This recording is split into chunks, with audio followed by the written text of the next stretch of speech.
বন্ধুরা, প্রিয়া সবসময় আমার পেছনে লেগে থাকে যেন আমি প্রিন্সকে কাছে টেনে নিতে না পারি। কিন্তু প্রিন্স তো প্রিয়ার প্রেমিক হতেও চায় না। আজ আমি ঠিক করেছি প্রিন্সকে আমি যেভাবেই হোক নিজের করে নেব। আরে আরে কি করছো?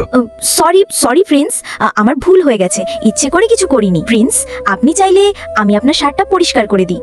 প্রিয়া, তুমি নিজের কাজের দিকে মন দাও, সারাদিন এদিক ওদিক ঘুরে বেরিও না, আর আমার পেছনেও ঘোরাঘুরি বন্ধ করো। প্রিন্স দরজা খোলো, আমি প্রিয়া তোমার সঙ্গে দেখা করতে এসেছি। থেমে যাও প্রিয়া, তুমি ভেতরে ঢুকতে পারবে না, প্রিন্স এখন কাজে ব্যস্ত। আরে তুমি কি আমাকে বাধা দেওয়ার? সরে যাও সামনে থেকে। বন্ধুরা, এরপর প্রিয়া জোর করেই প্রিন্সের ঘরে ঢুকে পড়ে। হাই প্রিন্স, কেমন আছো? এসো না, কি এত লজ্জা পাচ্ছ? না প্রিয়া, তুমি এটা কি করছো? এই প্রিয়া তো বেশি আবেগে ভেসে যাচ্ছে। প্রিয়া দূরে সরে যাও, প্রিন্স শুধুই আমার। ওর আশেপাশেও জানি তোকে না দেখি, বুঝি? জিনি, তুমি এখান থেকে চলে যাও, আমি প্রিন্সকে ভালোবাসি। আরে আমার তো লজ্জা করছে। প্রিন্স, আমাকে একটু খাওয়াবে না? হ্যাঁ, এই নাও জিনি। এভাবেই না, তুমি আমাকে একটু চুমু দাও। জিনি, তুমি এটা কি করছো? প্রিন্স আমার বয়ফ্রেন্ড, আমি যা খুশি করব, তোমার কি এসে যায় এতে?